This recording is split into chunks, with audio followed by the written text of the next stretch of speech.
Well, bless the Lord, brothers and sisters. So happy to be back at again. And thank God for you and you tuning in. Listen, I'm going to get right into this message. I know it's been quite a while since I made a video, but guess what? Today is the day. I want to pour some information, if you would, in your database, tools that you can use so that you can live a more healthier mindset.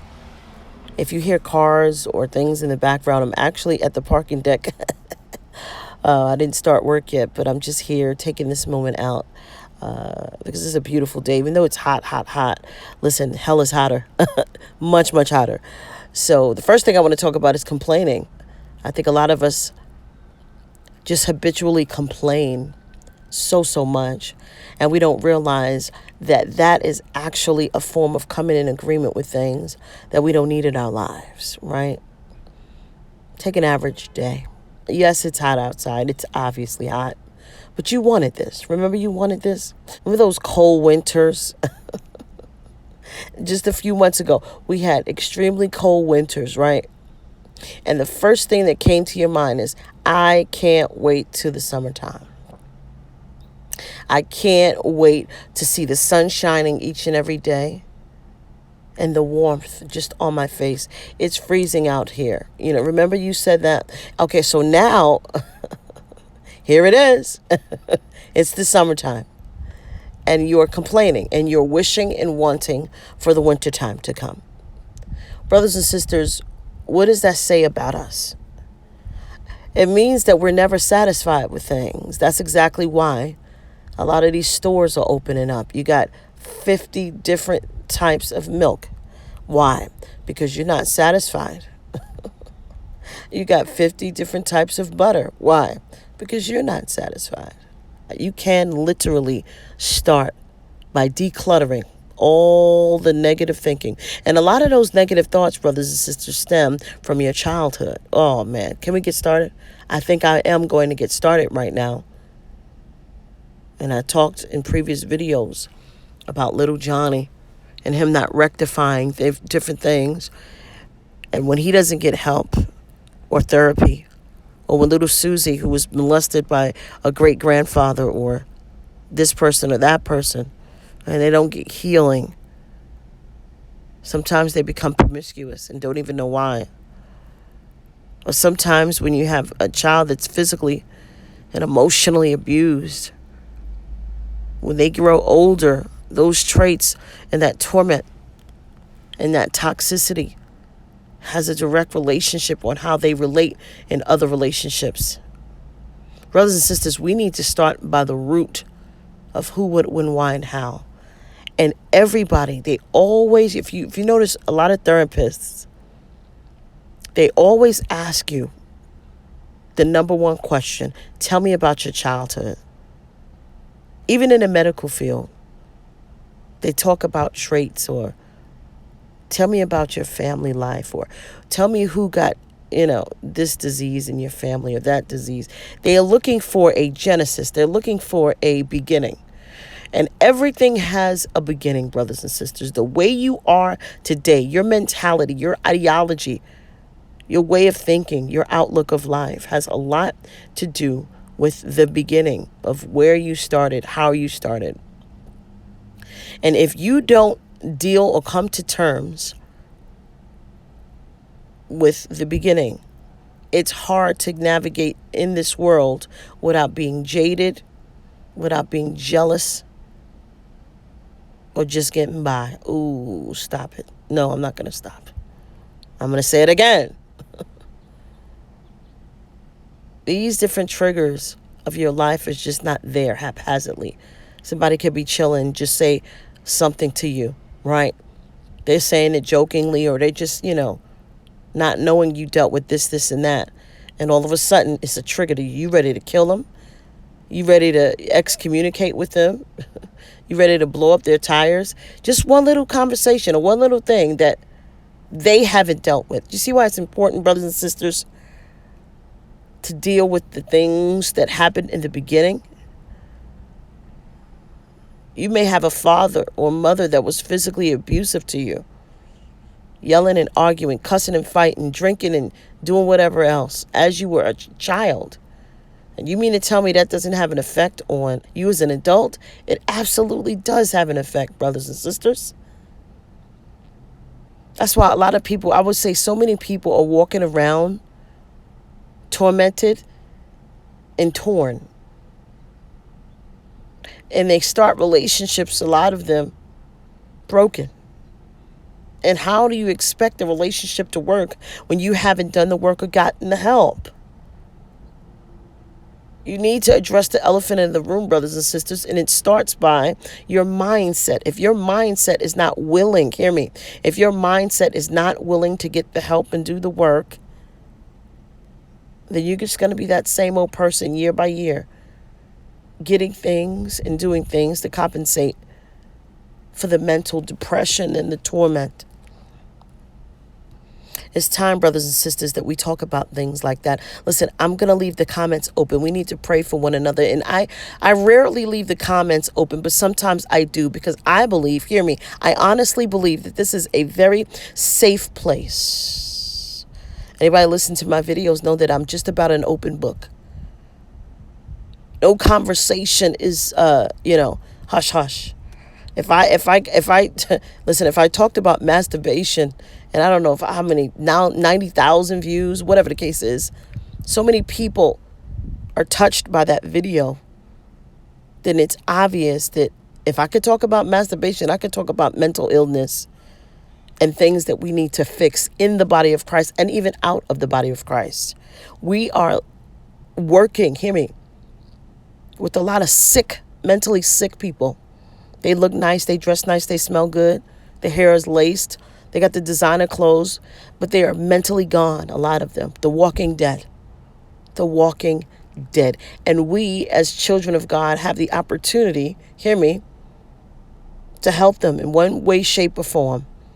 And tell them about the goodness of the Lord. And tell them that, guess what? If it hadn't been for the Lord, I would be jacked up and messed up. Listen, share your faith in that way. Just be real, raw, and transparent. This is a dying world that's waiting, hear me, for you. Oh, man. They're waiting for you, brothers and sisters. What are you going to do? Are you going to act like it doesn't matter? It doesn't exist? And then, you turn on the news and you hear about the mother that microwaved her child, or the father that just blew up his children because he lost his job. Listen, this is consequences of situations that had not been addressed. A lot of people in the black community, and I can speak upon it because I am black, feel that getting help or therapy is just for white folks or people who got money, or you crazy because you getting help. No. You crazy if you don't get help. And I'm not saying go to the first quack job with a white suit on, or, you know what I mean? Because you got to do your due diligence and vet these folks, because a lot of them could be nutty themselves, if you would. Do your research. Do your research. Do your due diligence and make sure that this is the person that you really are ready to open up and get the help. Look at their track record. Look at the people they helped, huh? Know about their Christian values or what they believe in. If they don't believe in God, you're done. Goodbye. Next. Because a lot of people who don't believe in the Lord are going to give you book knowledge and philosophy, vain philosophy, and not the truth of what you need, grounded and predicated upon the Lord. There's some Christian therapists out there. You just got to look. You just got to look, brothers and sisters.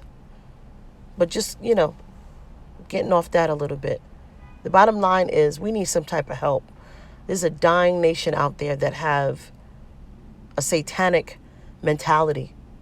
And it's up to us to talk about mental illness. And it's up to us to talk about, what happened when you grew up? Why are you the way you are? Why do you feel this way? Not in a badgering way or not in a disrespectful way.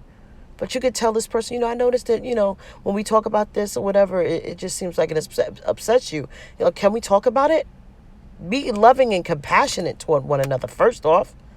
Don't even start a conversation with anybody unless you're mentally and emotionally in that disposition or state of love It has to start by love, brothers and sisters. We're talking about sick people out there. Sick people that are literally triggered to blow you up and blow the world up. They need help. And it's not going to be found at the bottom of a liquor bottle. It's not going to be found at a strip club. It's not, this help is not going to be found by buying Gucci and Louis. The help is not going to be found, hear me, by getting weaves or butts or breasts. It's not going to be found there. They tried that. They're still depressed, huh? They tried sex. They're still depressed. They tried getting money. They're still empty. It's that void in each and every one of us that God purposely put there, that you could get married 20 times and it's still something in you. Let me give you a prime example. I'm about to wrap it up. I hope you got something out of this video. When you go on vacation, a lot of people have this thing called anxiety, right? Because when they go to work, they're stressed out. They don't like their job. 90% of the people, right? They're not making enough. They're not fulfilled. They're not being creative. They're not doing exactly what they want to do or they're called to do, right? So they're depressed. So what do? They go on vacation. They go on vacation for a week or maybe 2 weeks tops, only to know that by the end of that vacation, 3 days before they have to go back home, they get a spirit of depression subsequently. Why? Because they know that reality, that ending is coming near. Going back to the job. I've had that same disposition where I go on vacation or whatever the case is. So I'm nearing toward going back to work. And it's a spirit that comes upon me that I'm ready to cry. Because I'm back to the cycle again. I'm back to the cycle again. And I had to recognize, wait a minute. Hold on. It has nothing to do with the job so much. It has nothing to do with the vacation so much. It has to do with the fact that God had to be really, really the center of my peace. That wherever I went, whether I went to work, whether I went on vacation, wherever I went, I had to really, really keep God first and center. My God. Because you can work a job, but if you don't have God in the center, you're not going to have your peace. So that anxiety that you probably felt had to do with the fact that you need to, guess what? Draw closer to the master. Shando. You have to draw closer. Your tank is empty. That's what that means. Because you could go to Beverly Hills, you could go to Dubai, you could go to any fly place. But if you don't have Christ in the center, you're not going to be happy. Dubai is not going to make you happy. Palm trees are not going to make you happy. Beautiful sand is not going to make you happy. You know what's that void that you're going to be totally fulfilled with and totally at peace with in your heart, mind, body, spirit, and soul? Is knowing, that Christ is in the center of everything you say, do, buy, decide, take in your spirit. That God is okay with it and you have peace about it. That there's no type of reservations. That you are free. Truly free.